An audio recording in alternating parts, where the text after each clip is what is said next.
You got into the safety business because you wanted to protect people, but somewhere along the way the job started controlling your time, your schedule, your priorities, even your income potential. What if the expertise you've built over the years in the field can give you something more? More freedom, more control, more ownership of your future. I'm Sheldon Primus, the author of 7 Steps to Starting a Profitable Safety Consulting Business and the host of the Safety Consultant Podcast, with more than 350 episodes helping safety professionals become consultants and grow their career. Consulting changed my life. In fact, I'm a full-time RVer, and one consulting contract paid for my home I live in today. Now, I help safety professionals build their own consulting practice through bi-weekly coaching calls, accountability, and personal guidance. But this program isn't for everyone. Start with the Consultant Readiness Audit at sheldon.coach. What if everything we thought we knew about safety was just interference? From the host of the Rated R Safety Show and the founder of Safety FM comes the complete Signal Transmission Trilogy, now available in one powerful edition. Safety, in my opinion, the book that started the conversation. Safety Mutation, where the boundaries of culture, systems, and belief begin to break. And now, Safety Transmission, the final piece of the signal. For the first time, all 3 books are together in one volume. The Signal Transmission Trilogy, Complete Edition. This isn't just about compliance. It's about consciousness. It's about decoding the way we think, lead, and live, inside and outside the system. Whether you've been following the signal since the beginning or you're just now tuning in, this is the version to own. Search Signal Trilogy on Amazon or visit safetyfm.com to get your copy now.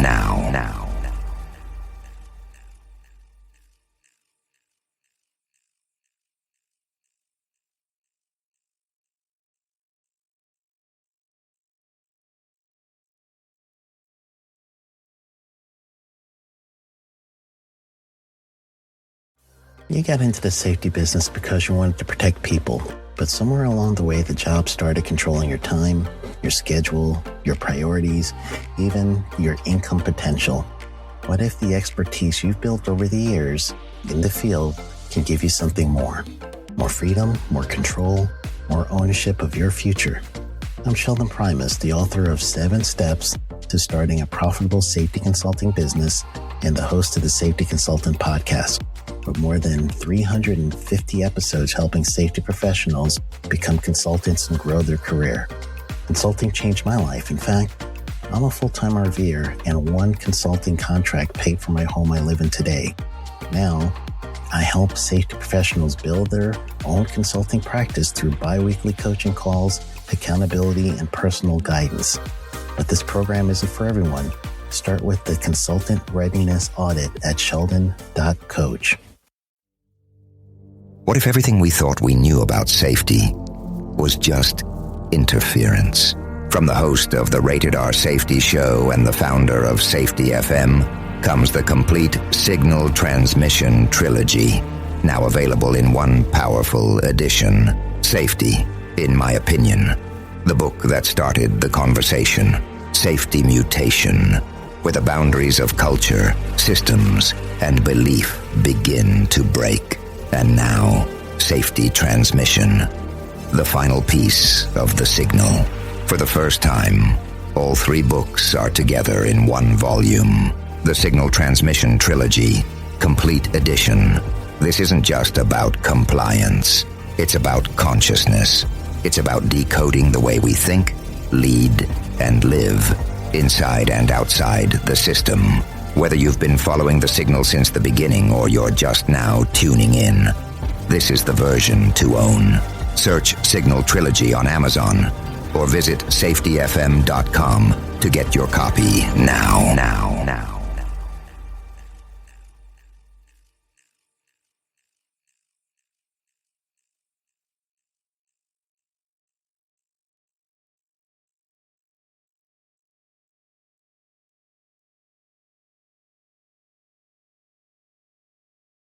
SafetyFM.com with Jay Allen. Changing safety cultures, one broadcast and one podcast at a time. Hello and welcome to another episode of Safety FM with Jay Allen. I hope everything is good and grand inside of your neck of the woods. Because listen, it is always a good time when you and I get to hang out. There is no doubt about that in my mind, especially when I get to see you on a Tuesday or a Friday, or we get to interact on a Tuesday or a Friday, depending on what's going on. So listen, I have to tell you, this is the gift that keeps on giving, actually coming out of that Global Safety Innovation Summit that took down place in Wollongong. Oh yes, when good old Wollongong. It was a good time in Australia, I'm not going to lie there, in regards of everything that was going on. So this is going to be another episode featuring a speech that took place during the summit down in Australia.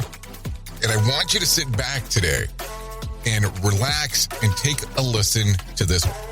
I think you're going to really enjoy it because it is one of those speeches that when you take a listen to this particular presentation, there is a lot of information to unpack here.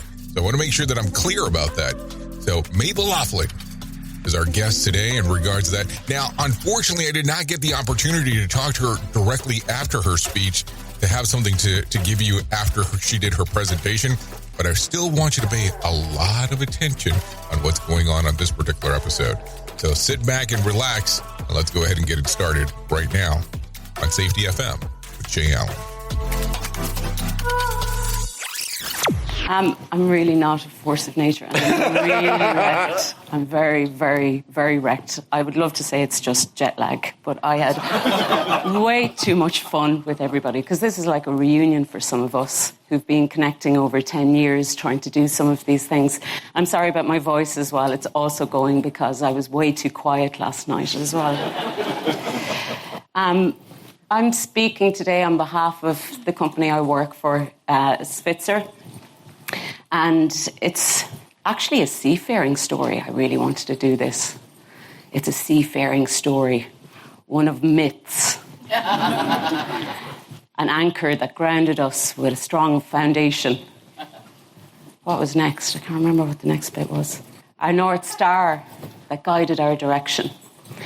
And also the wind and waves. So the wind that drove us forward and progressed, but also the waves and challenges that we've had along the way. And the focus of what I'm speaking about is how we have engaged our leaders in this journey and what was important. There's a lot of engage your leaders and get them to do this and that, but what are the behaviours, what's expected and what needs to happen? And we haven't won. There's loads of good news and bad news along the way. It's always 5 steps forward and 2 steps back, and I think that's everybody's experience. But I'll just share some of the things that we've been doing. Just starting on those myths, this was, I suppose, my own personal journey because I come from environmental science, came into health and safety and process safety, background in chemical and pharmaceutical, and high-risk engineering, actually engineering consultancy. And I look back at my career and some of the things on risk assessments and investigations and, human error, there you go. So some of this was quite challenging even for me when I got into this at first. So human error as a cause, that this could be a conclusion, was something that challenged me personally. How to prevent serious incidents, that lovely triangle, guys. So the triangle, that if we look at all our minors and we deal with our minors, we'll prevent the major. And it's a complete myth. Outside of single hazard categories. You can't just look at number of minors and think that you're doing something about someone wearing PPE and you're going to stop fatalities. And the last is our other lovely symbolic cheese. We love the symbols, don't we? This idea that we can know all the barriers, know all the trajectories, and actually it's non-compliance that will actually cause incidents. They were the 3 things that were challenging for me, and what was really mind-blowing then, obviously you've seen it before, everyone's been talking about it, was the blue and black line. This idea that safe work as imagined is not the same as work as done, that work is varying all the time, and it's varying all the time because of, I call them performance influencing conditions, human factors, performance influencing factors, different traditions call it different things, but effectively it's different demands, pressures, resources in people, place, procedures, processes, plant and equipment. Just this variability happening all the time, and it's not to be judged. It just is what it is. But that really helped me, because then I could see where we needed to focus, and all the rest of the theory and research made sense to me, because it meant that we should be focusing on where our highest risks were. Where are things varying, where serious risks exist, and where are they almost meeting? Because that's where we need to focus our attention. We don't need to just wait for the incidents. We can learn from success. So when everything goes perfectly right, in spite of issues, in spite of them, how did people do that? Because there's something to learn there as well. And also learn when we have our incidents. Also learn in a better way about variability. So I came into the business, into the parent company of Svitzer at the time, and they had what everyone has talked about. They saw the plateau. They had reduced lost time injuries by 50% over 10 years, and they were still being surprised by fatalities. So they needed a new focus. And at that time, I was Svitzer's business partner. And really the key areas were around needing to learn from the front line, around performance influencing conditions or variability or whatever it is you want to frame it, how you framed it in your company. Focus on serious risks. Stop thinking that addressing minors are going to reduce your majors. Make safe work easier for people to do. Make safe work easier. If things are tricky, difficult, they're less likely to happen. People won't follow the rules if they're hard to follow. People are time pressured, and kind of having empathy towards that. And then engage and scale with leadership. And this came in through Safety Differently. So it was about this: safety is not a bureaucratic accountability. Safety is ethical leadership. So the anchor. So this was really important. When we came into the business, into the parent company, it's quite an action-oriented and results-driven company. Our boss had execute, execute, execute, literally written on his board. And we were being told, deliver a leadership program. We went, no. And it was like Braveheart, for some of you who've heard me say this. Hold the line. Hold the line. We're not going to throw anything out there. We need to know what we're dealing with. We need to understand the core problem. So in order to anchor this, we used a project method called the Innovation Double Diamond. This is design thinking for other people, where we actually went out and we did it like a sprint. This didn't take long, but 3 of us split up and we explored the leadership landscape to really understand that problem space. Understand, who are these leaders? What are their motivations? What is their experience with safety? What are they being asked to do? And there were 6 brands across the company. Svitzer was just one of them. But we did this for all of them. And I had the part of actually benchmarking externally. So for some of you in the room, I remember having phone calls and just doing like hour interviews on how does safety change under new view philosophy. And that was the whole idea. We were trying to understand the core problem. We didn't want to just... I hate the idea of sheep-dipping people in leadership programs for stuff that's not real or relevant. And I have an academic background in teaching as well. And the one thing we know is adult learners need to see themselves in whatever you put out there. If it's not relevant to them, if they can't see themselves, they're not going to learn it and they're not going to live it. So we needed to understand who they were in order to do that. And only after that then did we move into the solution space. And that was really mapping out what different businesses needed. There was no one product that went out across the business. Actually, on one side of the business, they had a 2-day course, which resulted at the end of that in developing a plan for their area. There was e-learning developed. There was other stuff we did. Stefan, sorry, I'm just looking at my boss here. If I say anything wrong, I'm sorry. I love you. But we launched a new leadership visits process. You remember when we did some leadership training around that? So it was different solutions to different problems, basically, is the point. But we were able to focus on the right behaviours that we wanted to see. And then we could get into the delivery space and prioritise. So this was kind of what we looked at when we were exploring leadership.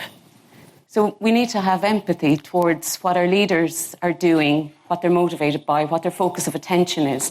Now, I know this is blurry because I can't get the original anymore, but this is how we carved it out. So we asked and did interviews with HR, with leaders across the whole business and also externally to understand the business context that they were in across these 6 brands, the leadership landscape from hire to fire to promotion, what were the safety touch points there, and also their safety journey, what were they expecting to do, what had they had before, and then obviously external benchmarking as well. So that was the first thing. That was anchoring it in reality is the point. We were trying to anchor what we want to develop in the reality for these leaders. The second thing was we anchored it in the company values, because the company values are strong and they look amazing. I literally joined this company because of those company values. If you're New View and you look at those, isn't it? Can you see it? Why you might be attracted. And they're strong and they're strongly held as well. And in some meetings you'd go to, you'd say, well, that's not very upright, or that's not demonstrating constant care. So that was something that was important to me. But we were able to use that language. This is a language that was familiar. And that's why the programme ultimately became called the Leading with Care programme, which was perfect on different levels as well. Our North Star was obviously going to be rooted in New View, because they had brought in a safety differently strategy, and that's literally what our team's role was. And how this worked then was we were able to anchor this back into the language that the business was used to. We couldn't go out with safety differently principles. Actually, I worked with a behavioural psychologist and we tested a huge amount of words in the business and none of them landed and none of them would have worked. Capacity in our business does not work, which is ironic because it was a logistics company. Capacity wouldn't work. So this is where we landed. Our leadership principle was we lead with care. Leaders engage, listen and respond to the front line. Your response matters.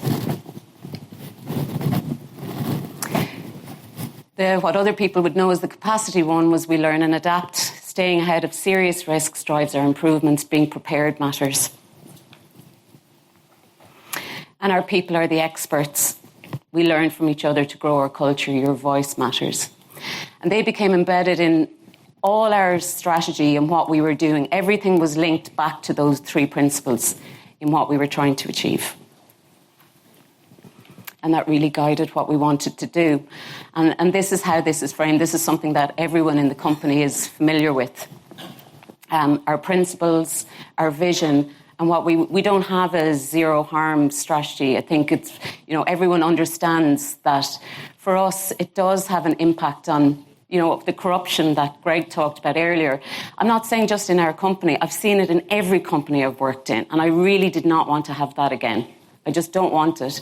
The metrics manipulation, the gaming of the numbers, is it an LTI, is it not, the underreporting. And it's so funny for us. We're in a global team. We can see so clearly which regions are not reporting anything, which they are. And none of it is real. And this is, it's happening in all your companies. So for us, it's every day is a safe day. That's what we want for everybody, and how we communicate this.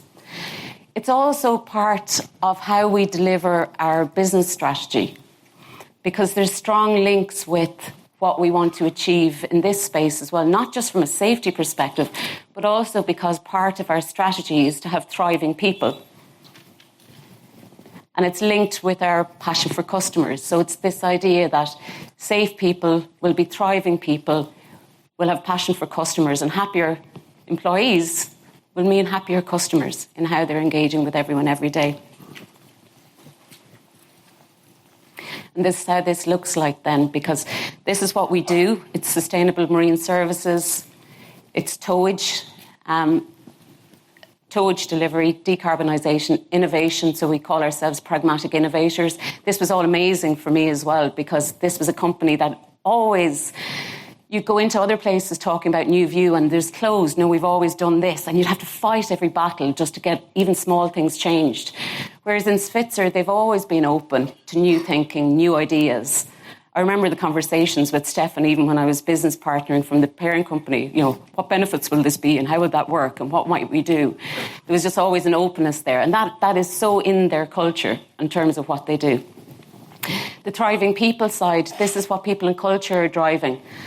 again, I hope you can see there's total alignment with what we're looking for from a safety perspective. So people are safe, seen and connected, that there's passion and purpose, that people have growth support.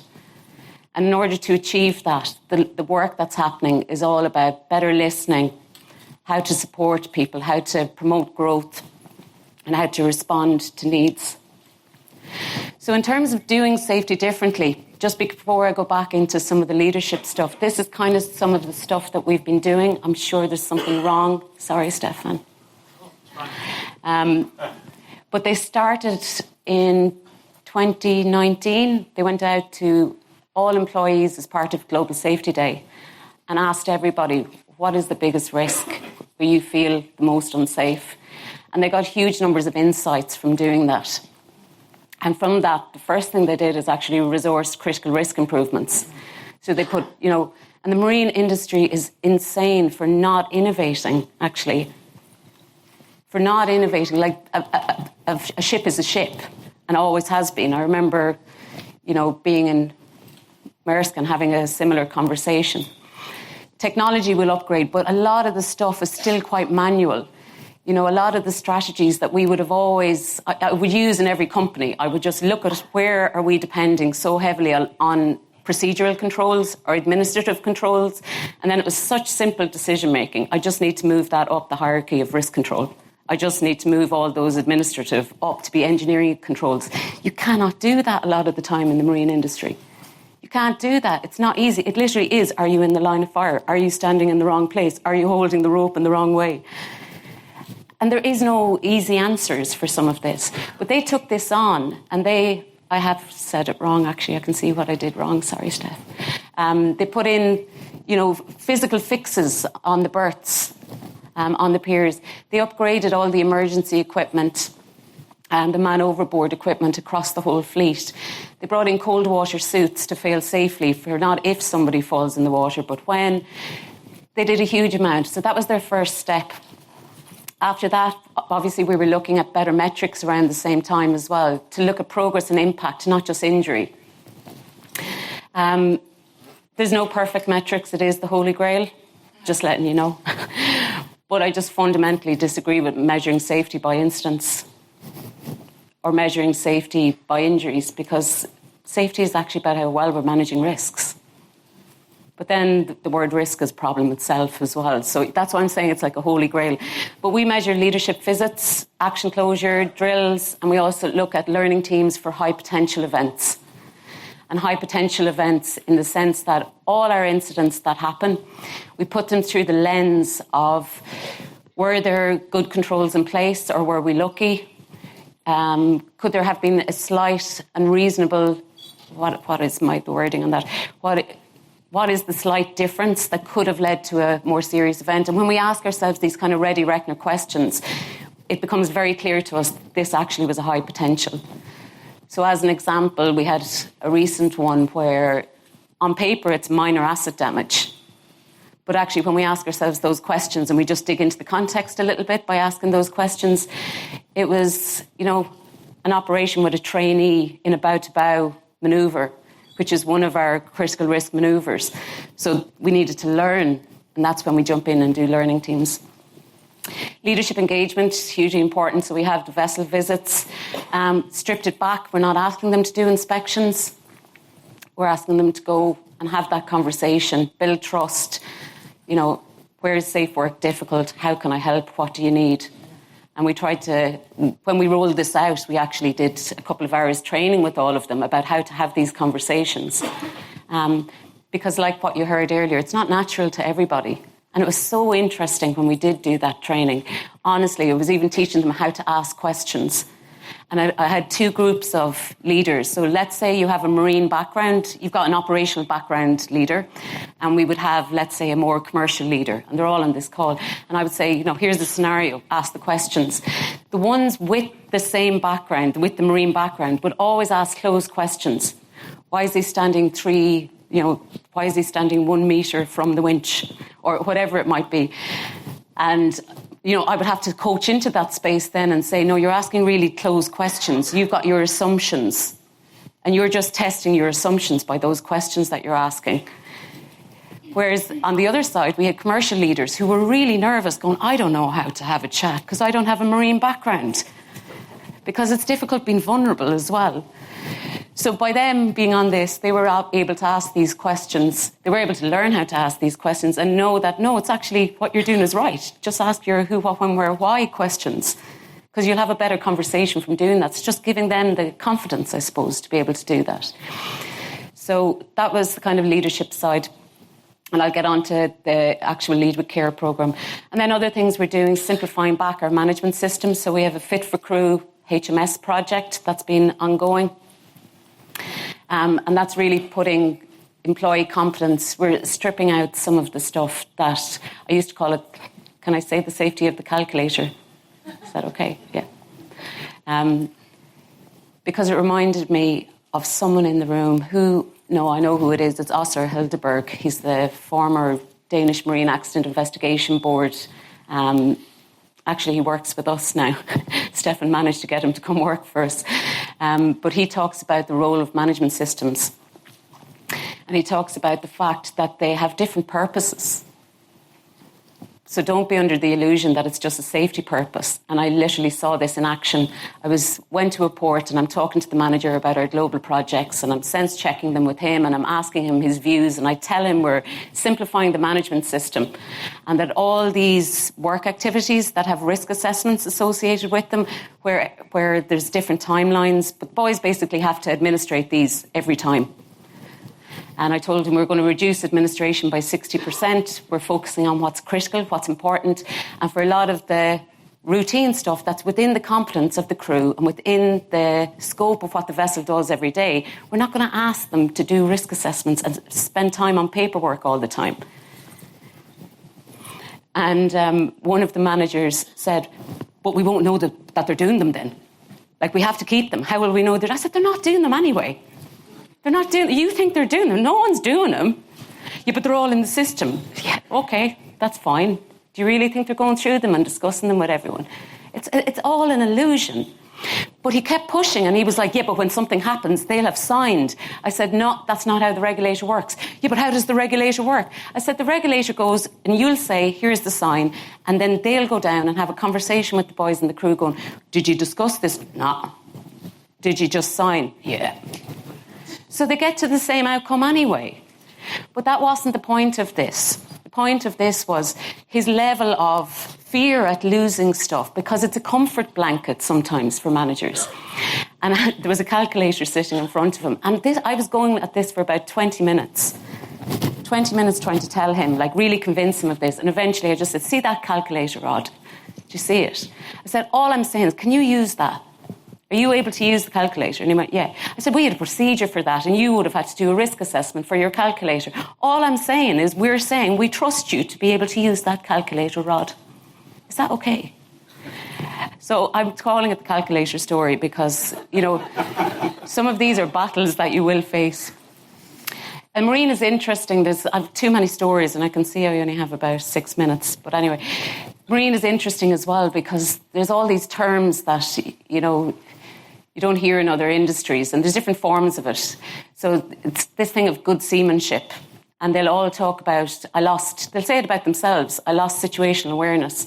So this is a scenario where there was a high potential, where someone, I think, either caught or lost a finger, and we went and did a learning team. And the master himself said, "I lost situational awareness." And I get annoyed with these blanket terms that are actually quite meaningless. I said, "What do you mean situational awareness? Like, what was it? What actually happened?" He said, "Well, I was actually manoeuvring forward, but the guy was at the wrong bollard." And I said, "Had you discussed it?" "Yeah, we had done all the discussion about the berthing plan and we'd need to be here, but it was just a mistake on his part, but I lost situational awareness." And he said, "But you're manoeuvring forward. That's your job. And you think he's there, but he's just in the wrong place. What's the situation that you lost here?" And it ended out, he just couldn't see. He said, "Well, I'm manoeuvring forward, but I didn't know that he'd gone to the wrong bollard, even though we talked about it." And I was like, "Could you see him?" And he went, "No, because I'm facing this way." And I said, "Well, did you need eyes in the back of your head then?" And he said, "No, I don't have eyes in the back of my head." I said, "Grand, do you have a camera?" And he said, "No, we don't have a camera on this." I said, "So you have a mirror?" And he went, "No." Well, how would you see him then? He said, I'd have to turn around. And when you turn around, that's what you see, right? That's it. The engine funnel is coming up at the side of the vessel. I said, you must be magic. So I said, do you think it's visibility rather than situational awareness? Yeah, I couldn't see. I said, well, we'll get your camera. Yeah, that'd be nice. Yeah, we'll talk to the boys. We'll get you a mirror. So these blanket things that just don't work. This is coming from a learning team. And I'm not going to go back into all the learning team. You've heard so much about it now at this stage. But this is the choice that we're making when we go into learning teams.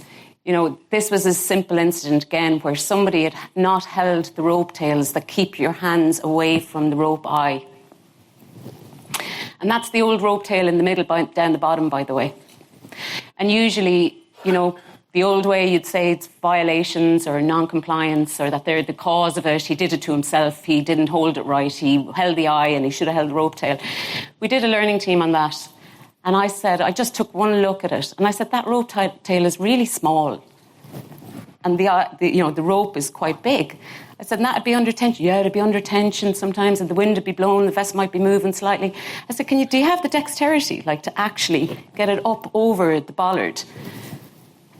Not really. I said, so that rope tail is fairly useless then? They were like, yeah. And literally as I'm speaking, the guys got up and drew on the board. Couldn't we do this thing with the two handles? And couldn't we do this and put it on instead of the original rope tail? Yes. Yeah, grand, we'll do that. And we're able to get that solution out across the business. So there'll always be things that if we just involve them a little bit more, they're suffering the consequences of our poor system design, in this case just rope design, something that no one ever thinks about. I don't know why I put accountability, but I want you to know as well that we still have... I'm sorry, I know, I'm really tired. Really tired. You can see this is some of the situations our tugs have to face. This is nothing to do with us, by the way. This is sometimes our customers, our ports that we have to deal with. See the key condition. Now, that's not okay for me. That infuriates me. But we can't do anything about that because that's where we're told we can go up berth. But we had a man overboard and we went and did a learning team. And I wouldn't even walk down the grate. Actually, I was walking down the grate and I said, boys, I'm not really happy doing this. And they were like, either are we don't do it either. I was like, thanks a lot, like I'll be in a minute now. But anyway, I want you to know there still is room for this, and it's back to some of the points that Zoe and the team have talked about in terms of forward accountability. This was a late reported incident, a late reported man overboard event, and everything had been fine, but it was late reported by 9 months. It was found as a note in the book, but I'd been coaching with some of the Marine Standards guys. And I was like, let's go try and learn about this first or whatever. So we'd done the learning team. And he was, it was like, it's straight away discipline. I was like, no, when you have the chat with him, like when you're doing that chat, just see what he says. See what he says. Because the forward-looking accountability means that he will come into the room and say, I totally messed up. That was such a big mistake that I didn't report that. Because the chief engineer who went in, who was 60, right, and I'm even uncomfortable with this, so he was 60, it was cold water, it was spring in Scandinavia, it's all of that. He should have had a medical assessment. Instead of that, they just got him back onto the vessel and headed off and finished the operation. Do you know what I mean? Even for me, that's showing no care towards your own staff member. So you're always kind of, you have your comfort factor, you don't. But anyway, in that situation, when they went to have the conversation with him, there was no apology. He didn't care at all. He was like, I used to be a deep sea fisherman. That was nothing. Sure, we got him out. He was fine. That's somebody not being accountable. But if someone comes in and is able to say, yeah, I'm after messing up, totally messed up. That's an accountable person. Would you agree? That is an accountability. They're giving you an account. And they can see where they're wrong and they've learned. So you don't need to discipline in that space then. But in this case, we did. Because it was not right. And he didn't show accountability. I'm way over. So I had lovely videos to wow you with videos of some of the leaders' stories. But I just want to talk to you just for a minute about some of the behaviours that matter. This was what guided what we did across the whole company in terms of leading with care.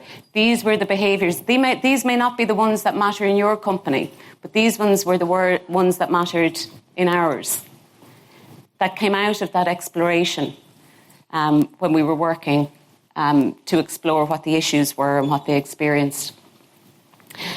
And these were all embedded as part of a Lead with Care programme. So as I said, there's different parts to it, but this year we rolled out an e-learning version where we upskilled our marine standards team in coaching, and they did 15 minutes of e-learning, and then throughout the month, marine standards who were seeing and engaging with the leaders could have a good conversation with them about how they were transferring the learning into their daily work.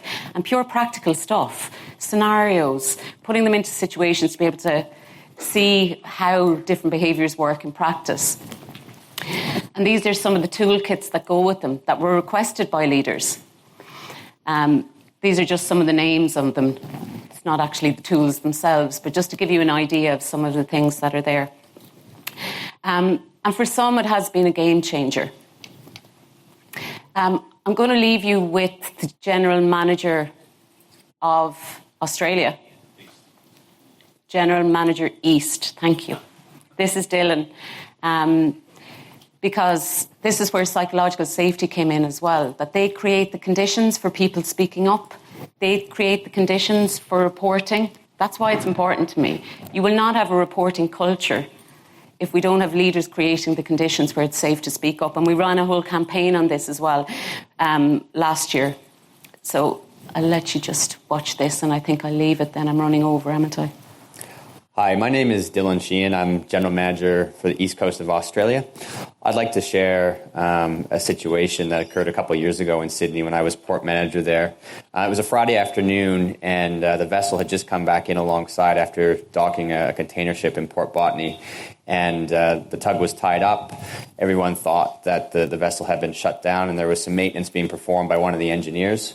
Unfortunately, at that time, what we didn't realize is the engines hadn't been shut down, and in the wheelhouse, the engineer had bumped the control, causing the tug to come off of the berth and parting the mooring lines, and almost making contact with the adjacent tug in the berth next to it. The crew acted swiftly and got the tug back alongside, safely tied it up, and then immediately contacted the shore team to advise of the situation.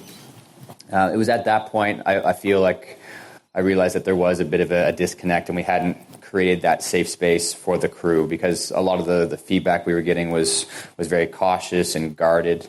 There was a feeling that the accusations would follow, and that was something that we needed to address quite quickly. So we had called the local health and safety representatives from the Sydney operation, who are our other crew members, and they attended the site.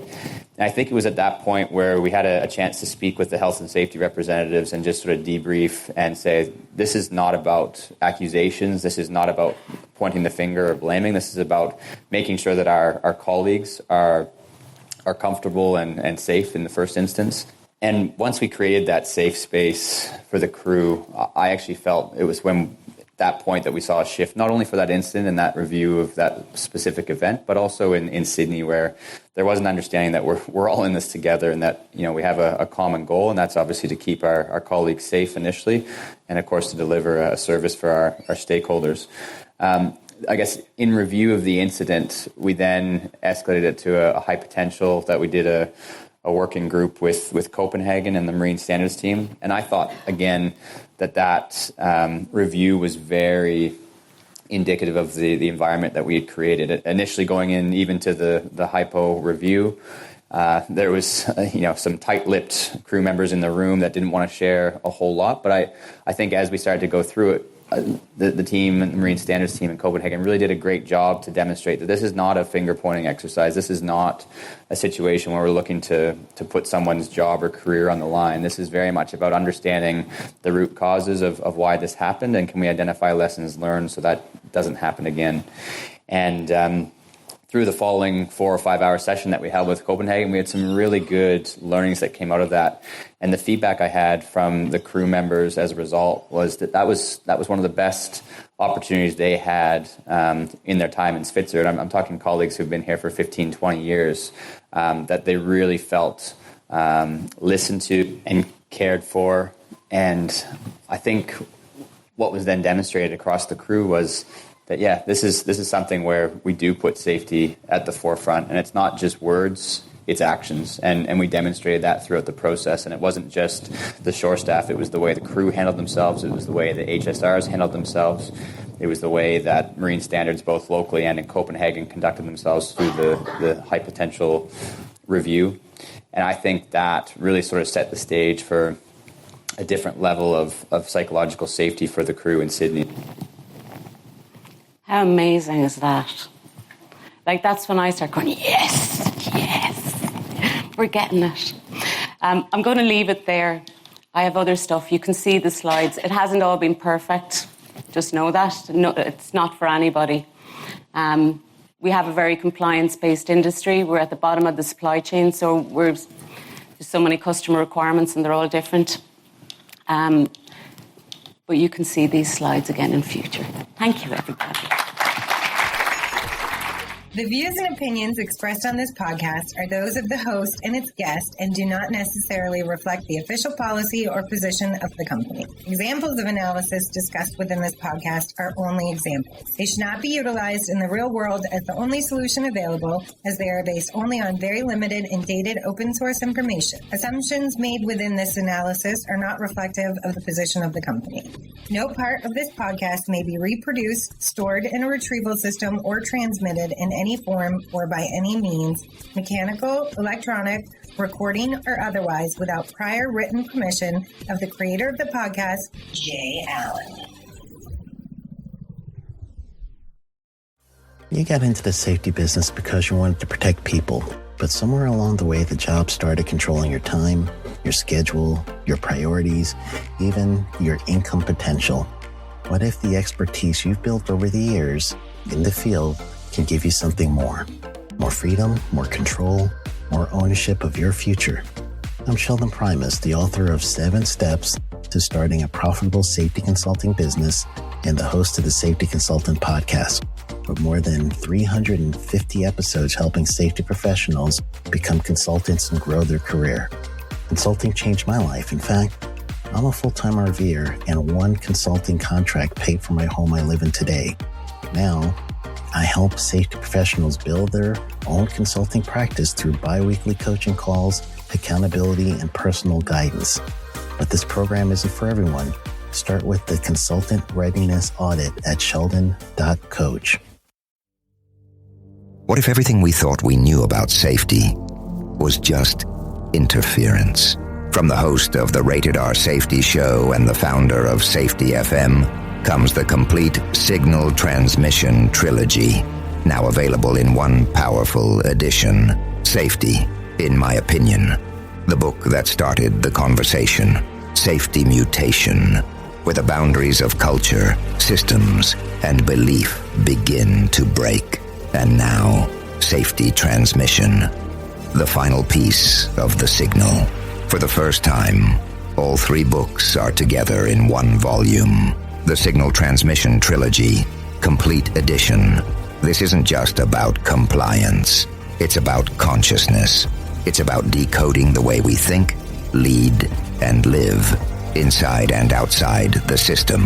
Whether you've been following the signal since the beginning or you're just now tuning in, this is the version to own.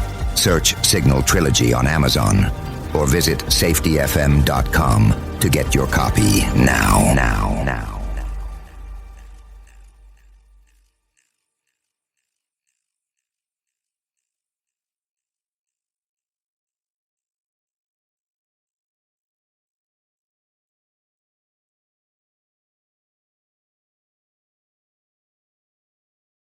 You got into the safety business because you wanted to protect people, but somewhere along the way, the job started controlling your time, your schedule, your priorities, even your income potential.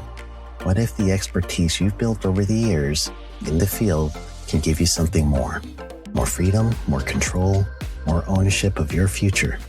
I'm Sheldon Primus, the author of 7 Steps to Starting a Profitable Safety Consulting Business and the host of the Safety Consultant Podcast, with more than 350 episodes helping safety professionals become consultants and grow their career.